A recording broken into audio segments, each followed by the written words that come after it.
저는 지금 금요일마다 요셉의 인생을 그냥 본문이 가는 순서에 따라서 함께 말씀을 나누고 있습니다. 그런데 말씀을 나누다 보면 저는 그냥 본문의 흐름을 따라 설교할 뿐인데 정말 그때 딱 맞는 말씀을 주시는구나는 것을 설교하는 사람으로 참 많이 경험합니다. 오늘 본문도 그 중에 한 본문이거든요. 오늘 우리가 이집트로 파송하잖아요. 애굽으로 내려가는 야곱의 갈등을 기록하고 있습니다. 오늘 우리가 이 본문 앞에서 우리 역시 다양한 삶의 갈리낌 속에서 어느 방향이 옳은 방향일까 고민하고 있는 분들 계시다면 이 말씀을 통해서 하나님의 은혜를 경험하는 복된 시간 되기를 축복합니다. 누구나 다 알고 있는 시 가운데 장석주 시인의 대추 한 알이 있습니다. 내용은 다음과 같습니다. 적의 저절로 불겨질 리는 없다. 저 안에 태풍이 몇 개, 저 안에 천둥이 몇 개, 저 안에 벼락 몇 개. 적의 저 혼자 둥그러질 리는 없다. 저 안에 무설이 내리는 몇 밤, 저 안에 땡볕 두어 달, 저 안에 초승달 몇 날. 작은 대추 하나를 보더라도 그 대추가 저절로 만들어진 것이 아니라는 것입니다.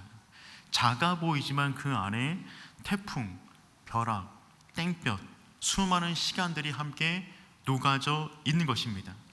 겉으로 보기에는 작은 붉은 열매 하나에 불과하지만 그 안에 우리가 다 알지 못하는 수많은 밤과 계절이 녹아져 있는 것이죠.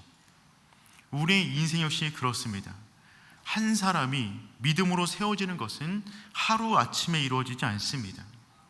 누군가가 분명 믿음으로 서 있는 사람이 있다면 그 사람은 하루아침에 만들어진 것이 아니라 그 안에 수많은 눈물과 아픔과 인내와 고통과 통과 및 여러 많은 밤들이 함께 얽혀져 그 아름다운 영혼들을 만들었을 것입니다.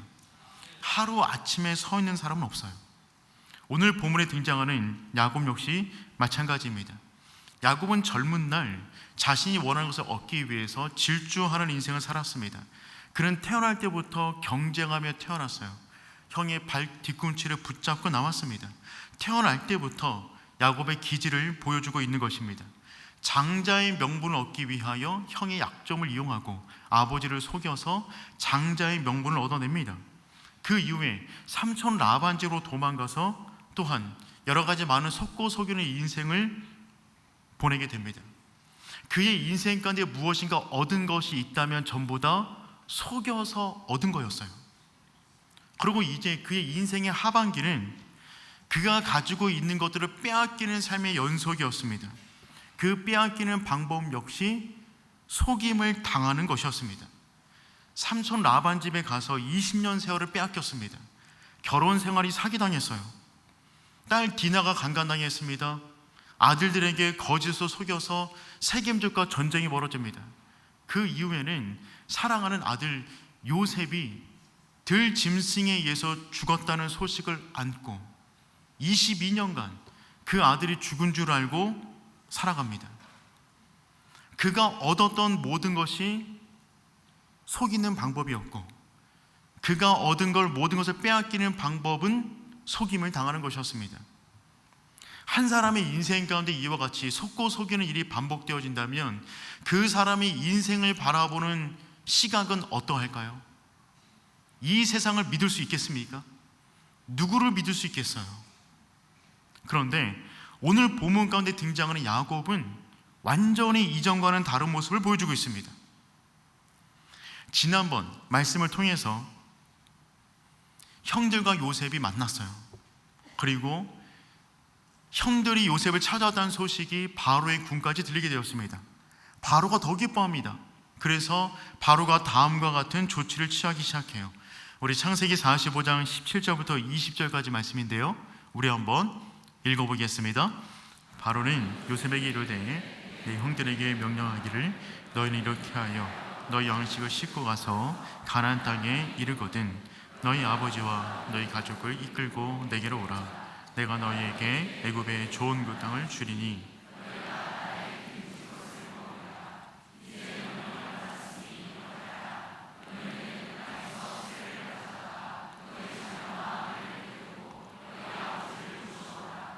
또 너희를 기구를 아끼지 말라. 온 애굽 땅에 좋은 것이 너희 것임이라. 아멘. 요셉의 형제들이 왔다는 소식을 들은 바로는 너무나 기뻐서 세 가지 약속을 했어요. 오늘 본문 말씀 보니까 18절에 보니까 첫 번째, 애굽의 좋은 땅을 주겠다 약속합니다. 두 번째는요, 나라의 기름진 것을 먹게 하겠다. 지금 기근이 열방 가운데 내렸는데 기름진 것을 제공하겠다. 세 번째, 가족 전체를 데려올 수 있도록 수레와 양식을 보내주었어요. 왕의 수레와 양식을 가득 실은 것을 싣고 지금 헤브론 땅에 있는 야곱에게 보낸 것입니다. 그 엄청난 수레가 도착했을 때 그 수레는 단순한 수레가 아니라 바로의 초청장이었습니다. 애굽으로 빨리 건너와라. 이 소식을 들은 야곱은 얼마나 황당했을까요? 지금까지 그는 요셉이 죽은 줄 알았어요. 그런데 이제 와서 들리는 소식은 무엇이냐면 요셉이 살아있을 뿐만 아니라 애굽의 총리가 되었다는 말입니다. 총리가 되었을 뿐만 아니라 바로가 그를 너무 신뢰해서 온 가족을 지금 초청하는 수레를 보낸 것입니다. 그 땅 가운데 기근이 들었어요. 먹고 살기 위해서 자녀들을 그 땅으로 목숨 걸고 보냈습니다. 그런데 돌아온 것은 무엇이냐면 너무나 사랑하는 요셉이 살아있고 더군다나 바로 왕이 초청장으로 수레를 보낸 것을 보게 됩니다. 누가 봐도 빨리 애굽으로 가는 것이 맞습니다. 우리 같으면 한 걸음에 달려갔을 것입니다. 그런데 야곱은 어떻게 합니까? 그는 한 걸음에 달려가지 않아요. 그의 모습이 지금 이 장면 가운데 완전히 이전과는 다른 모습을 우리 가운데 보여주고 있습니다. 야곱의 나이가 어느덧 130살이 되었어요. 그의 인생 가운데 그는 수많은 밤과 벼락과 천둥과 눈 내리는 밤들을 맞이했습니다. 그는 어느 순간에 잘 익은 대추 한 알이 되었어요. 그의 외모는 세월이 흘렀기 때문에 대추처럼 주름이 깊게 파여 있지만 그의 내면은 신앙으로 엉그러져 있는 것입니다. 잘 익은 믿음의 대추 한 알이 되었어요. 그리고 그는 이제 이 그의 인생의 마지막 갈림길, 내가 과연 약속의 땅 헤브론 땅을 떠날 것인가 아니면 이곳에 머물 것인가 라고 하는 중대한 갈림길 가운데 다음과 같은 반응을 보입니다. 우리 역시 인생 가운데 내 인생을 가를 수 있을 만한 혹은 인생에 반복되는 작은 일상에서 벌어지는 선택의 순간이 있을 것인데 그때 우리는 어떻게 선택해야 할까요? 우리 인생의 갈림길, 우리는 무엇을 기준으로 선택하는 것이 맞을까요? 오늘 본문의 말씀을 중심으로 하여서 그 야곱의 선택이 우리의 선택 될 수 있기를 축복합니다. 첫 번째입니다. 수레가 와도 먼저 예배해야 합니다. 수레가 와도 믿음의 사람들이 할 일은 무엇이냐면 먼저 예배하는 것입니다. 우리 1절 말씀 함께 읽어보겠습니다. 이스라엘이 모든 소를 이끌고 떠나 브엘세바에 이르러 그의 아버지 이색의 하나님께 희생제사를 드리니. 아멘. 야곱은 모든 소를 이끌고 출발합니다. 그런데 야곱의 목적지는 애굽이 아니라 브엘세바였습니다. 1절 말씀 보면 모든 소를 이끌고 떠나 브엘세바에 이르러. 여러분, 브엘세바는 어떤 곳이냐면 지도를 보시면 브엘세바란 남쪽 이스라엘 지형의 남쪽의 중요한 경계가 됩니다. 이 땅을 벗어나면 흔히 말하는 가나안 땅을 벗어나게 되는 것입니다. 그러니까 이 땅을 벗어나면 애굽 땅으로 가는 길이 되는 것입니다. 지금 브엘세바까지 섰습니다. 뒤에는 가나안 땅이고 앞에는 애굽입니다. 뒤에는 조상들이 살던 약속의 땅이고 앞은 사랑하는 아들이 있다고 하는 애굽 땅입니다. 뒤는 익숙한 땅이며 앞은 한 번도 살아본 적이 없는 땅입니다. 야곱은 지금 인생의 되게 중요한 경계선 가운데 서 있어요. 왕의 수레가 왔습니다. 야곱이 살아있답니다. 총리라고 합니다. 가면은 기근을 해결할 수 있다고 합니다. 그런데 야곱은 한 번의 수레에 올라타 그 길로 나아가지 않습니다. 그는 브엘세바를 먼저 찾습니다. 야곱이 변한 것이죠. 야곱은 누가 봐도 마땅히 가야 할 그 선택의 기로 앞에서도 하나님의 뜻을 묻는 거예요. 너무나 뻔한 선택 아닌가요? 너무나 당연한 선택 아닌가요? 기근 가운데 있어요. 그런데 기근을 해결할 수 있답니다. 요셉이 죽은 줄 알았어요. 그가 총리가 되었답니다. 더군다나 바로가 수레를 보내주었어요. 뭘 더 고민한단 말입니까? 이것보다 더 확실한 사인이 뭐가 있어요? 그런데 야곱은 그 모든 가능성을 가지고 하나님께 나아가요. 그가 들었던 모든 것은 그가 선택할 수 있는 가장 좋은 가능성 가운데 하나였습니다. 그런데 우리 가운데 벌어지는 모든 가능성이 해도 되는 것을 의미하지는 않아요. 우리가 보기에 가장 좋은 가능성이라 할지라도 야곱은 지금 뭐 하고 있는 것이냐면 가능성을 따지는 것이 아니라 하나님의 허락을 구하고 있는 것입니다. 사랑하는 성도 여러분, 환경이 열렸다고 하여서, 기회가 찾아왔다고 하여서 그것을 다 해도 되는 것은 아닙니다. 좋은 조건이 들어왔다고 하여서 그 모든 길이 하나님이 원하시는 길도 아닙니다. 믿는 사람에게서 중요한 것은 가능성의 문제가 아니라 하나님의 허락이 중요합니다. 천국 문인 줄 알고 들어갔는데 지옥 문일 때가 많아요. 때로는 닫힌 문이 우리를 보호하는 문일 때도 많이 있습니다.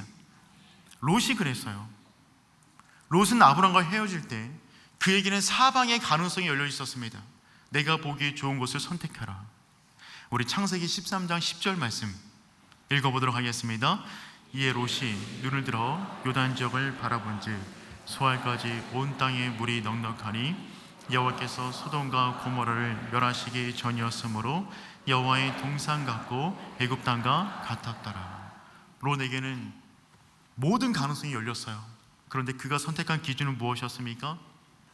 여호와의 동산 같고, 그의 눈 보기에 여호와의 동산 같았습니다. 가능성이 열려 있는 거잖아요. 그런데 그 길은 사망의 문이었어요. 우리의 눈에 보기에 이것이 하나님의 뜻인 것 같다라고 하는 자기 판단, 자기가 내려놓은 가능성, 그것이 우리가 가도 되는 길은 아니에요. 중요한 것은 예배를 통하여 인생의 갈림길에 제단을 쌓아야 된다는 것입니다. 도리어 막힌 문이 하나님이 우리를 인도하는 문이 되기도 합니다. 바울은 아시아로 가서 복음을 전하기를 원했어요. 그런데 하나님이 그 기회를 2번이나 막으셨습니다. 우리 사도행전 16장 6절과 7절 말씀 읽어보도록 하겠습니다. 성령이 아시아에서 말씀을 전하지 못하게 하시거늘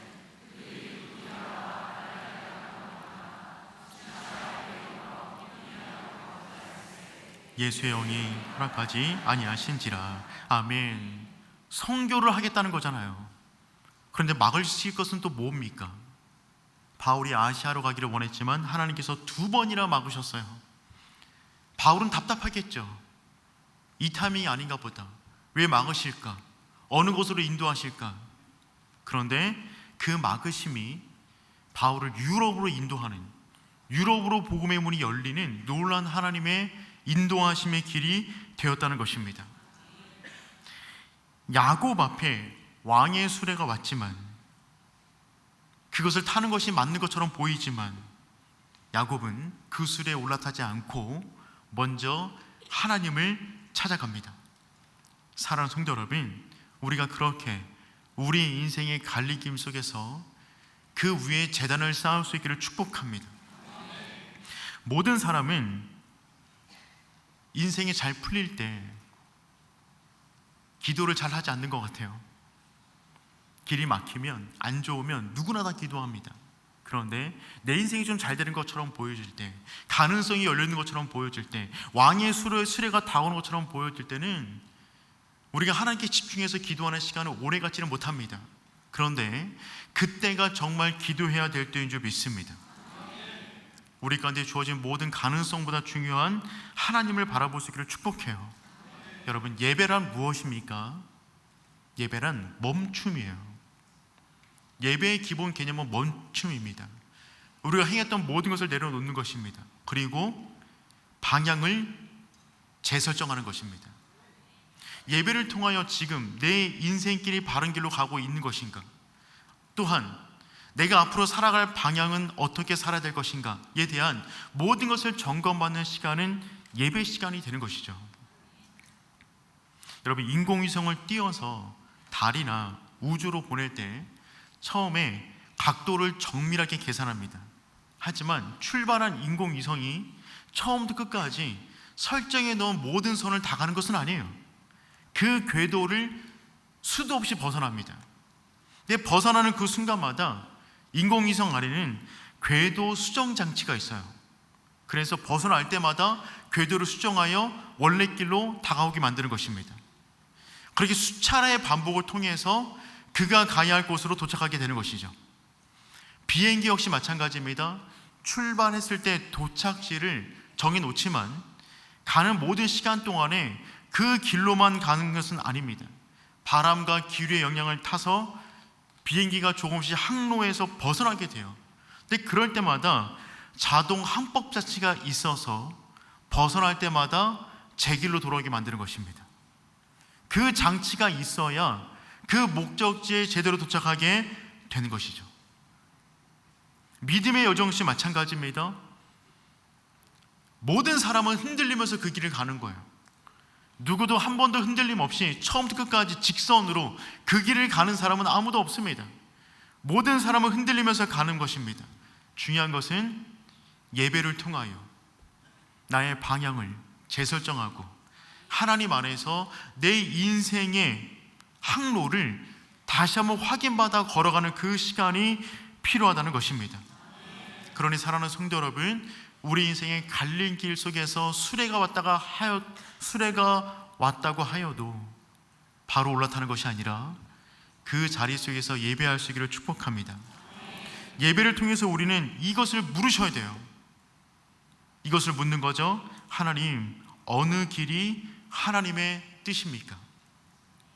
여러분, 이런 기도 제목 가지고 기도하신 적 있으세요? 다 있잖아요. 우리 기도 제목의 대부분은 전부 다 이 제목 안에 들어가 있을 것입니다. 하나님, 어느 길이 하나님의 뜻입니까? 이겁니까? 저겁니까? 어느 직업이, 어느 학교가, 어느 일터가, 어느 배우자가, 어느 가정이, 그 모든 것은 결국 이 제목 안에 들어가 있잖아요. 근데 여러분, 이 제목 가지고 기도할 때마다 하나님께서 1번으로 가라, 2번으로 가라, 그렇게 늘 말씀해 주셨나요? 아니죠. 그럼 여러분은 어느 길이 하나님의 뜻인지 어떻게 분간하십니까? 인생의 중요한 갈림길 가운데 여러분의 선택의 기준은 무엇입니까? 누구나 다 이와 같은 기도를 드리고 있는데 우리는 어떠한 기준을 가지고 그 길을 결정해 나갑니까? 그래서 우리에게는 이 기도 제목과 함께 다음의 기도 제목이 필요합니다. 어느 길에서 내가 하나님을 가장 신실하게 예배할 수 있습니까? 어느 길이 나를 더욱 순결한 예배자로 서게 합니까? 여러분의 인생의 갈림길 속에서 이 기준을 가지고 여러분의 인생의 방향을 설정할 수 있기를 축복합니다. 아무리 좋은 길이라 할지라도 예배에서 멀어진다면, 아무리 좋은 자리라 할지라도 나를 하나님 앞에서 순결한 예배자의 자리로서 멀게 만든다면 그것은 우리가 결정할 자리가 아닙니다. 우리 인생의 중요한 기준, 나의 선택을 통하여 내가 얼마나 더 하나님께로 가까이 나아가는가, 그것으로 우리 인생의 방향을 정할 수 있기를 축복해요. 그래서 우리에게는 브엘세바가 필요합니다. 야곱은 인생의 갈림길 가운데 그가 찾을 브엘세바가 있었어요. 브엘세바는 어떤 곳이냐면 단순한 갈림길이 아니라 그의 가문 가운데 대대로 내려왔던 믿음의 중요한 역사가 흐르는 장소였어요. 그들의 부모로부터 받았던 하나님을 경험했던 놀라운 장소가 브엘세바였다는 것입니다. 아브라함은 그 브엘세바에서 하나님의 이름을 불렀어요. 우리 창세기 21장 33절 말씀 우리 함께 읽어보겠습니다. 아브라함은 브엘세바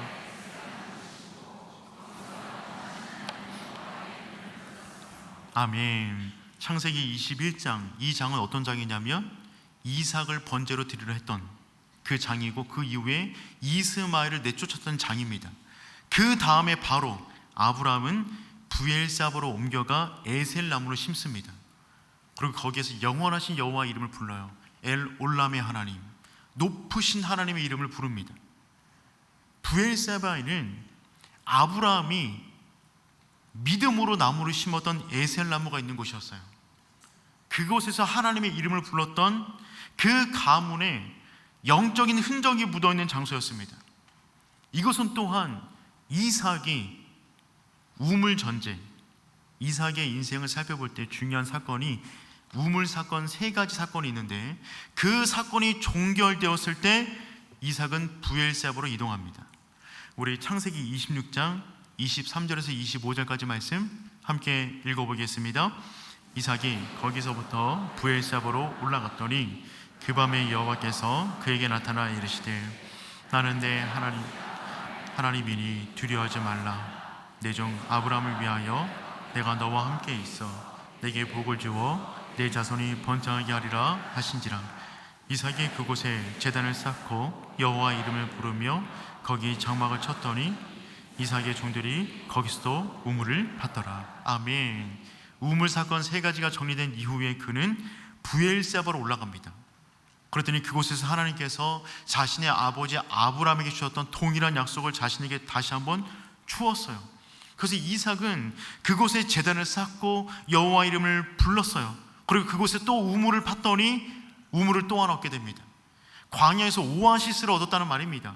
그러니까 이 브엘세바는 그의 할아버지 아브라함이 이삭의 문제가 정리된 이후에 에셀나무를 싣고 예배했던 장소이며, 또한 그의 아버지 이삭이 우물 사건이 정리된 이후에 그곳에서 하나님을 만난 곳이었어요. 더군다나 이곳은 어떤 곳이냐면 야곱이 젊은 날 두려움 가운데 그 집을 떠날 때 출발했던 곳이 브엘세바였습니다. 창세기 28장 10절 말씀 우리 한번 읽어보겠습니다. 야곱이 브엘세바에서 떠나 하란으로 향하여 갔더니, 아멘. 야곱이 처음 집을 떠날 때 얼마나 두려웠을까요? 인생의 큰 갈림길이었어요. 브엘세바를 떠나는 것입니다. 그때 두려움으로 떠났는데 하나님께서 라반의 집에서 나를 보호하사 여기까지 인도하신 하나님에 대한 경험이 야곱 안에 있는 것입니다. 지금 그의 인생 가운데의 마지막 갈림길, 가장 중요한 결정의 순간에 야곱은 다시금 브엘세바를 찾습니다. 이것은 단순한 지명이 아니라 그의 가문 가운데 선조로부터 내려왔던 하나님을 만난 장소이며, 기도의 장소이며, 예배의 장소이며, 하나님의 은혜를 경험했던 장소가 되는 것이죠. 그 장소로 야곱은 다시 한번 내려와 하나님의 허락을 받는 거예요. 사랑하는 성도 여러분, 우리 가정 가운데 이 브엘세바가 있기를 축복합니다. 부모가 자녀에게 줄 수 있는 가장 아름다운 유산은 집이 아니에요. 하나님을 만난 그 놀라운 은혜의 현장을 넘겨주는 것입니다. 가정 가운데 큰 위기가 왔는데 가정 안에서 함께 예배드려 무릎으로 극복했던 그 영적인 추억들, 가정 가운데 어려움이 왔고 갈림길이 온 그 순간 가운데 함께 말씀을 묵상하다가 이 말씀 붙잡고 그 가정의 문제를 돌파했던 그 붙잡았던 그 말씀, 가정 가운데 수많은 눈물 나는 일이 있는데 그 가운데 찬송가 하나를 붙잡고 그 찬송을 부르며 기도하며 통과했던 그 찬송가, 그것이 브엘세바입니다. 그래서 우리의 자녀들이 부모가 떠난 이후에 믿음의 인생길을 이어나갈 때마다 그 브엘세바를 떠올리고 그 말씀과 그 예배와 그 찬양과 그 영적인 추억들을 붙잡으며 돌파할 수 있는 그 아름다운 영적인 브엘세바를 넘길 수 있는 우리 모두가 될 수 있기를 축복합니다.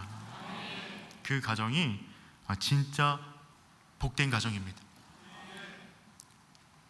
바라기는 이 금요 예배를 여러분 가정 가운데 부엘세바로 자녀들에게 넘겨줄 수 있기를 축복합니다.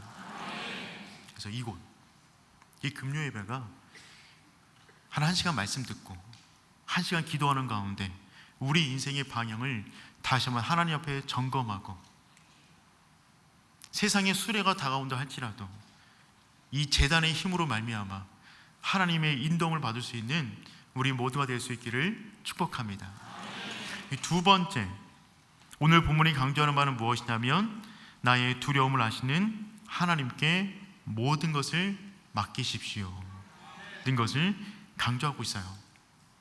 그는 지금 부엘세바에서 예배합니다. 그때 하나님을 다시 한번 만나게 돼요. 우리 2절 말씀 함께 읽겠습니다. 그 밤에 하나님이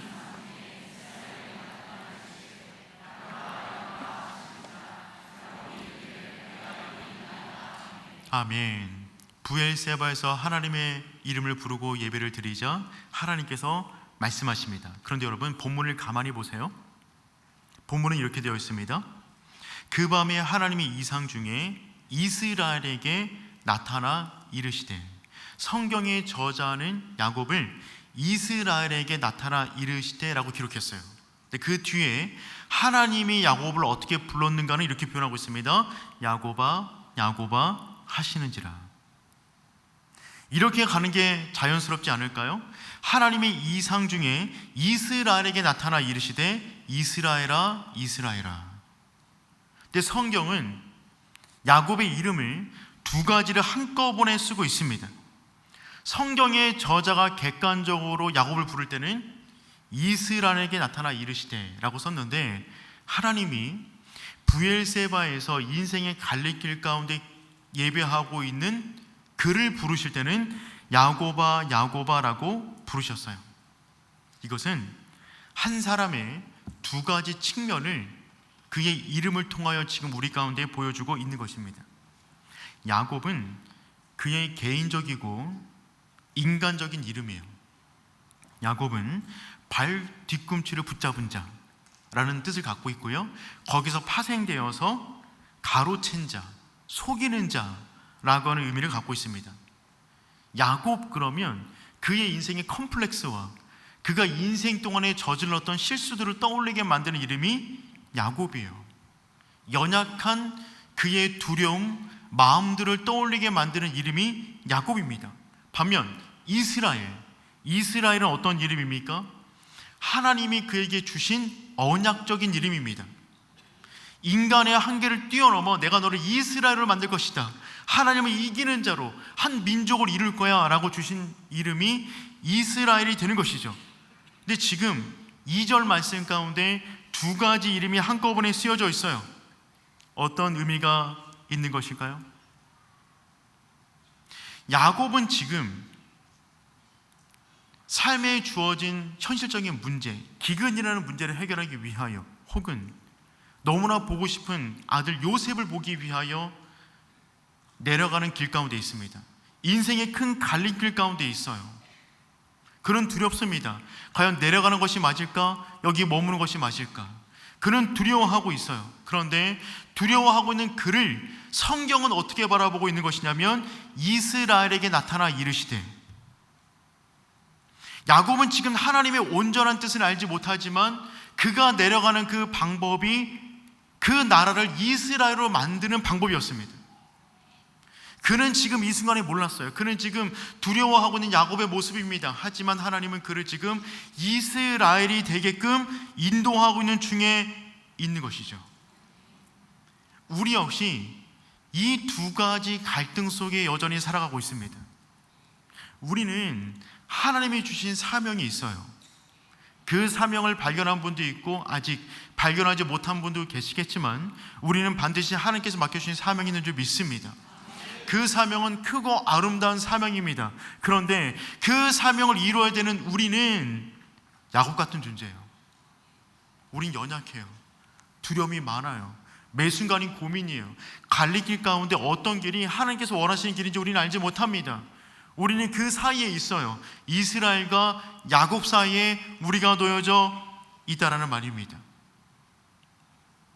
사람은 어느 순간 성인이 되면 그 사람을 부르는 호칭이 그 사람의 이름이라기보다는 그 사람의 직분이 불려지죠.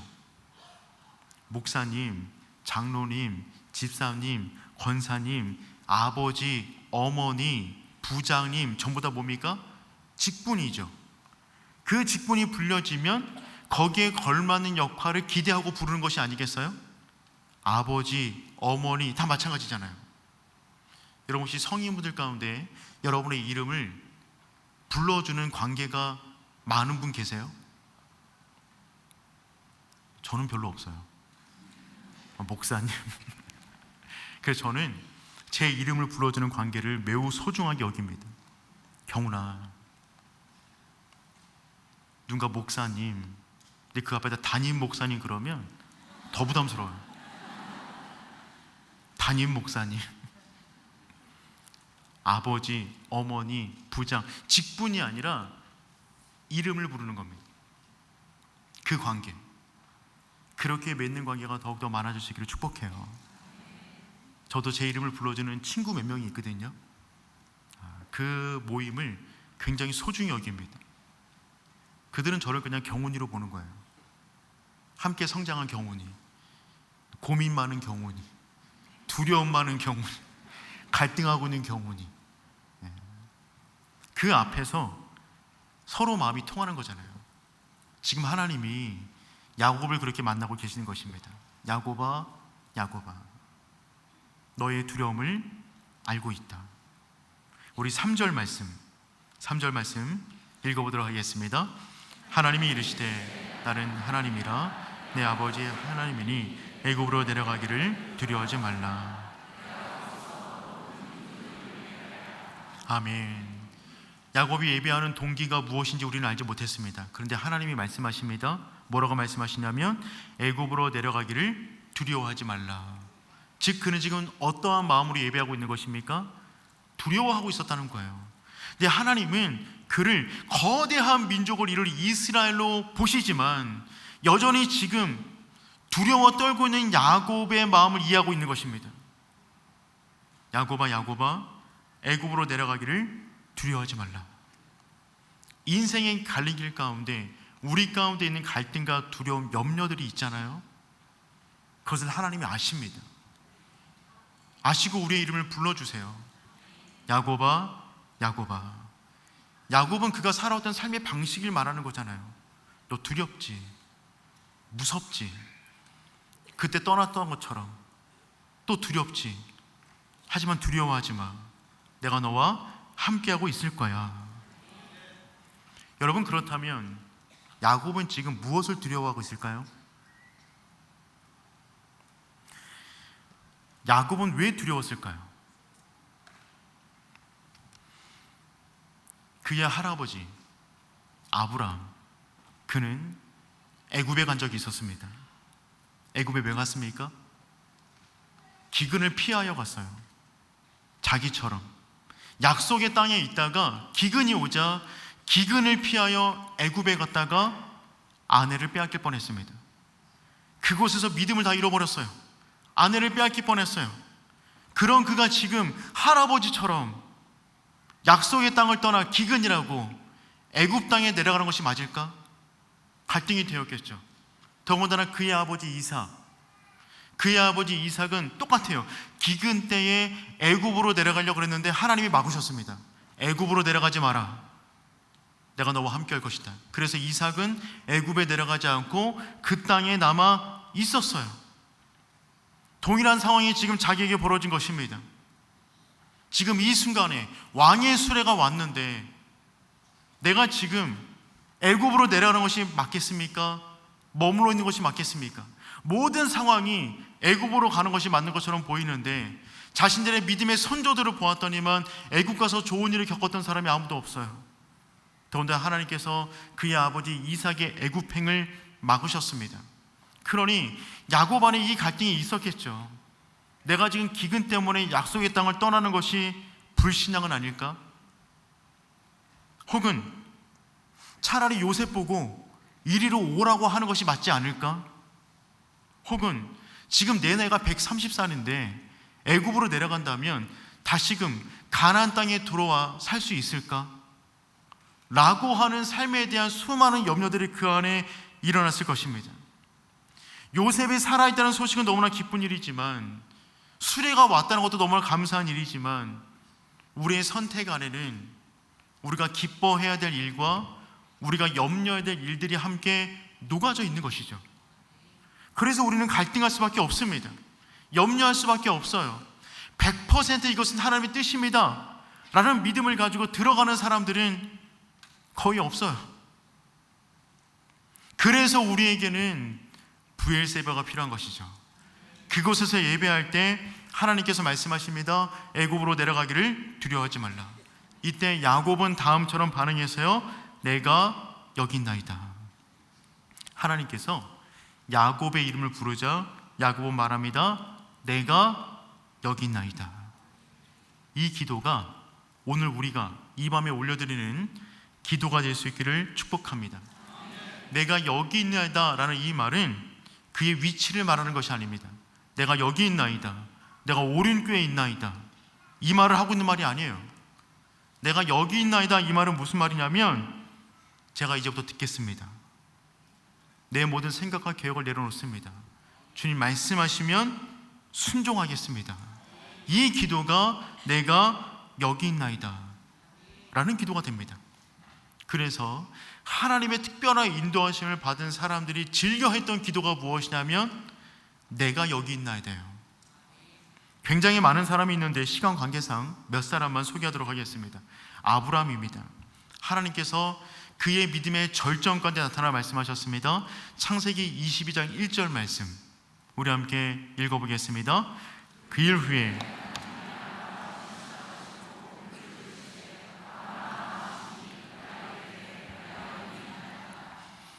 이때 하나님께서 말씀하십니다. 아브라함이 말하죠. 내가 여기 있나이다. 내가 듣겠습니다. 순종하겠습니다. 그리고 하나님께서 어떤 명령을 내리셨어요? 창세기 22장인데 내 아들을 데리고 번제를 드려라 라고 명령하십니다. 그리고 그 말을 순종하여 나아가죠. 산에 올라갔어요. 아들을 묻습니다. 칼을 들었어요. 내려 찍으라는 그 순간에 하나님이 한 번 더 부르십니다. 우리 창세기 22장 11절 말씀 읽어보도록 하겠습니다. 여호와의 사자가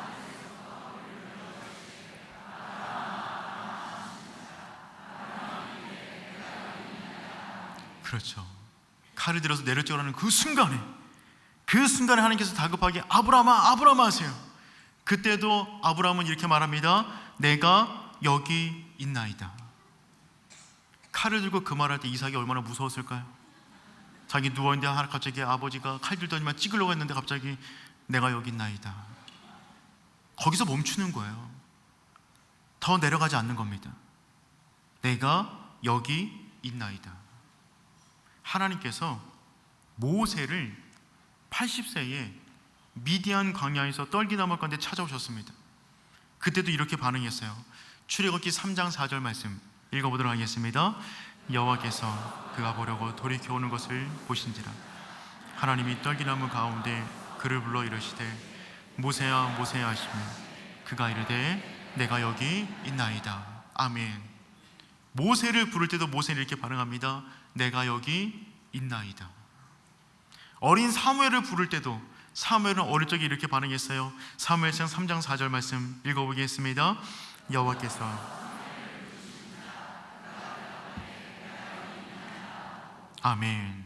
그러니까 내가 여기 있나이다, 이 기도는 성경 가운데 가장 아름답게 쓰임받은 모든 사람들이 즐겨했던 기도문이 내가 여기 있나이다.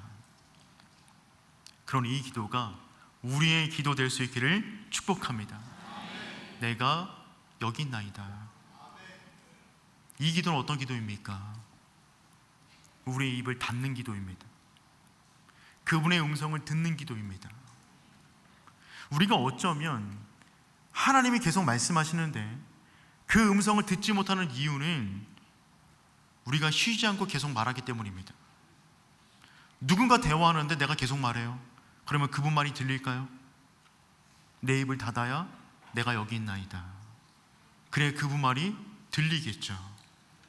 여러분, 기도란 기본적으로 우리의 사정을 하나님께 고하는 시간이 아닙니다. 그분은 이미 다 알고 계세요. 우리가 간구하기 전에 우리에게 무엇이 필요한지 이미 다 알고 계십니다. 그러니까 기도에서 중요한 것은 듣는 거예요. 대화에서 중요한 것은 듣는 거라면서요. 듣지 않으면 소통이 안 된다면서요. 기도는 기본적으로 듣는 시간입니다. 우리가 그렇게 아뢰지 않아도 그분이 다 알고 계세요. 듣고 그분이 말씀해 주시면 그 말씀이 이룰 만한 내 안의 두려움, 내 안의 죄성, 그것들과 싸우는 기도, 그 기도가 우리의 주된 기도가 될 수 있기를 축복합니다. 내가 여기 있나이다, 이 기도는 어떤 기도이냐면 백지위임이에요. 내 모든 계획을 백지로 하나님께 드리는 것입니다.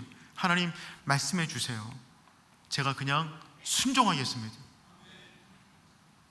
내 생각을 포기한다기보다는 하나님의 더 아름다운 생각을 붙잡는 그 시간, 그 시간이 내가 여기 있나이다. 오늘 우리가 이 밤에 이 기도를 하나님께 나아가는 우리 모두가 될 수 있기를 축복합니다. 하나님은 우리 연약함을 아세요. 야곱아, 야곱아. 그 음성에 주님, 제 연약함을 아시죠. 두려움을 아시죠. 내가 여기 있나이다. 나에게 지금 필요한 말씀을 주시옵소서. 그 하나님의 응답을 듣는 이 밤 될 수 있기를 축복합니다. 세 번째, 본문 말씀이 강조하는 바는 무엇이냐면 두려운 길을 하나님의 약속을 붙잡고 출발하는 것입니다. 두렵지만 하나님의 약속을 붙잡고 출발하는 것입니다. 하나님께서 말씀하십니다. 우리 3절과 4절 말씀 함께 읽어보겠습니다. 하나님이 이르시되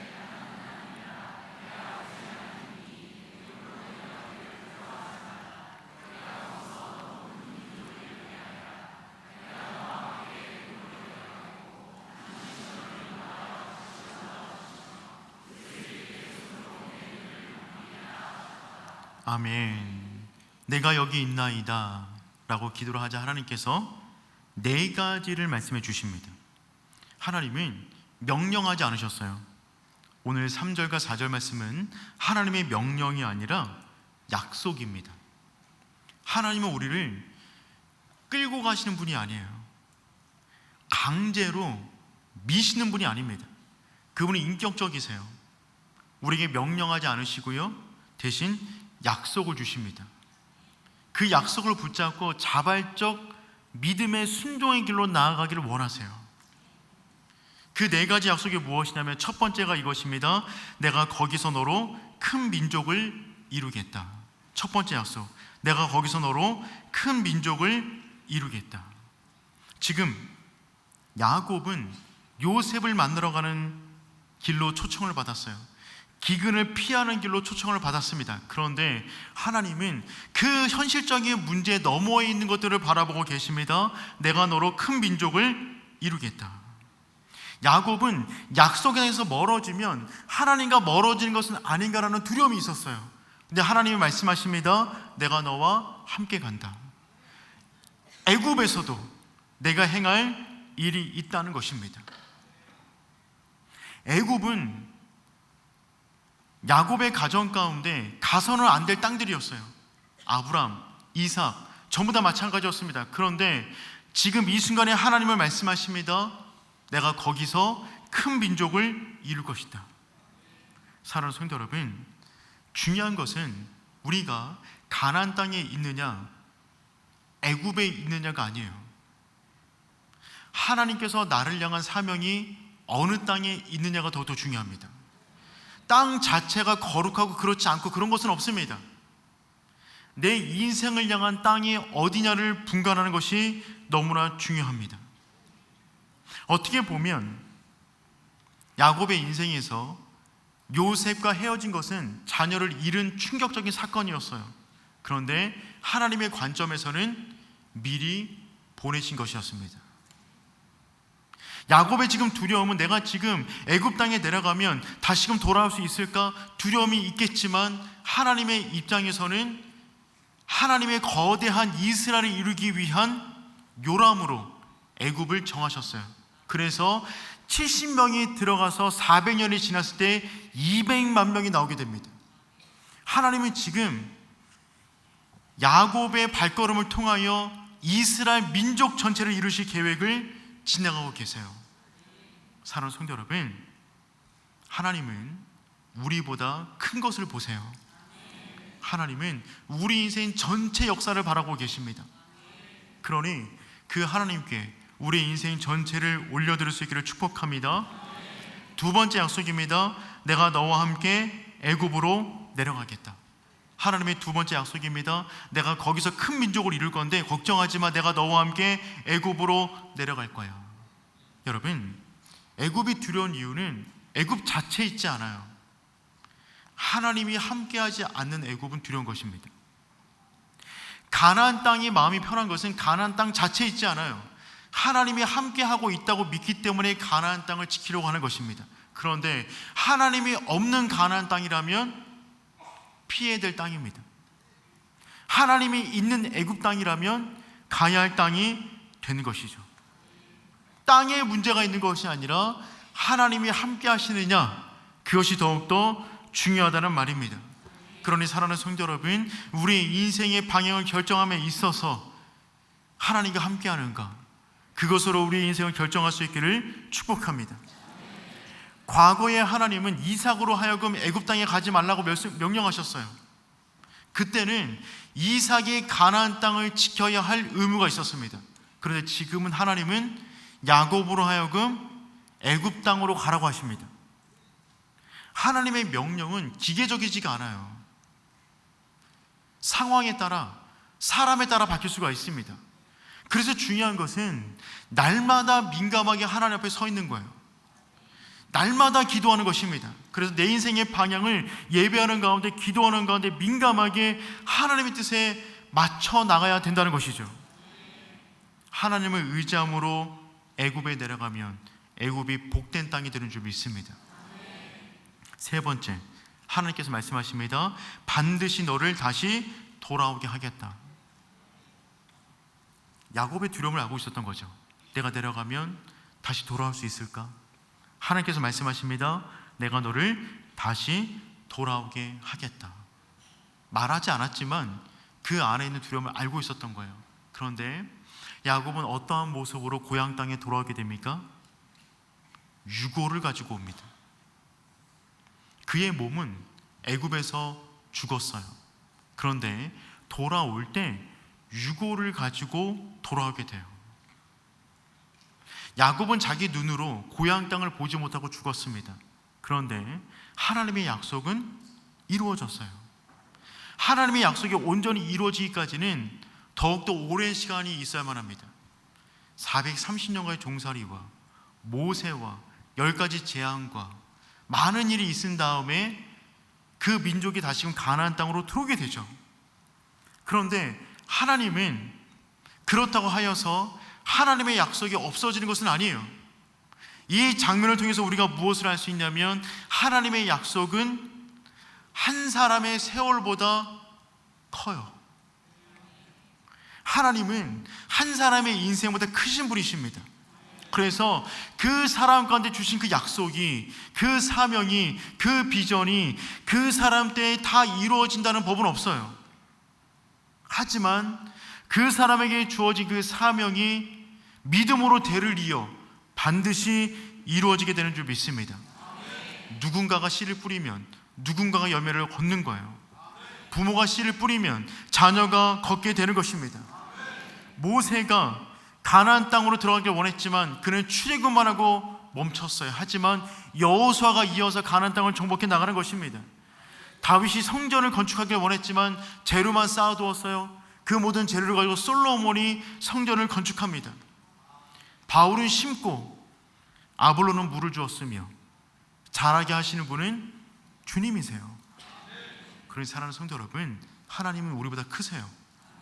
우리 때에 모든 것이 이루어지지 않는다 할지라도 상심하지 마십시오. 하나님의 때에 반드시 이루어지게 되는 줄 믿습니다. 네 번째 약속해 주십니다. 요셉이 그의 손으로 내 눈을 감길 것이다. 요셉이 그의 손으로 내 눈을 감길 것이다. 이 네 번째 약속은 야곱에게 주신 가장 개인적인 축복의 말씀입니다.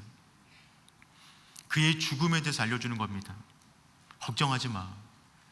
너가 정말 사랑하는 그 요셉이 두 손으로 내 눈을 감겨줄 거야. 평안히 잠들게 될 거야. 걱정하지 마. 마지막 인생의 순간을 보여주고 있는 거예요. 여러분, 우리가 하나님 안에서 평안하게 우리 인생의 마무리가 될 수 있다는 것을 우리가 알고 있다면, 그 끝을 알고 있다면 우리가 살아가는 과정이 힘들까요? 견딜만 할까요? 견딜만 할 겁니다. 우리가 두려워하는 근본적인 원인은 무엇이냐면 미래에 대한 불확실성 때문에 그래요. 그런데 내 인생이 마지막에 내 자녀들이 나를 바라보고 축복하며 두 눈으로 나를 감겨준다. 그 약속을 받는다면 우리는 지금 이 순간을 믿음으로 걸어갈 수 있게 되는 줄 믿습니다.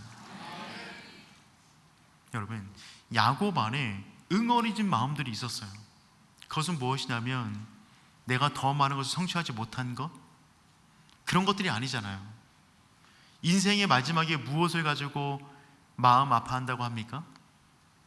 더 사랑하지 못한 것, 용서하지 못한 것, 특별히 가족 안에 해결되지 못한 문제들이 있을 때 마음 아프다고 말하잖아요. 야곱 안에 그런 마음이 있었어요.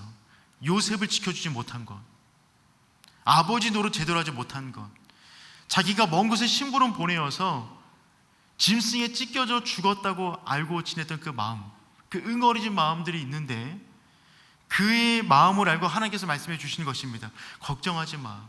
너가 그렇게 살아가는 요셉을 만나게 될 건데 요셉이 너의 눈을 감길 거야. 그의 축복 속에, 기도 속에 너는 나를 만나게 될 거야.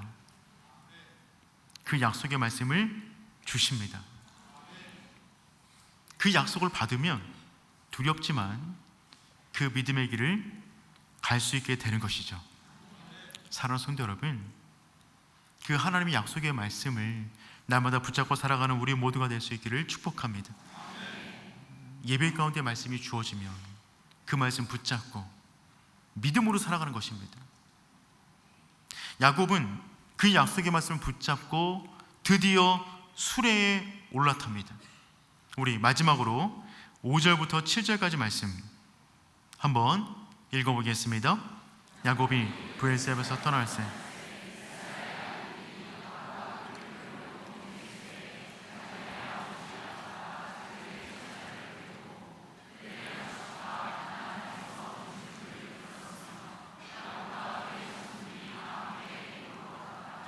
이와 같이 야곱이 그 아들들과 손자들과 딸들과 손녀들 곧 그의 모든 자손을 데리고 애굽으로 갔더라. 아멘.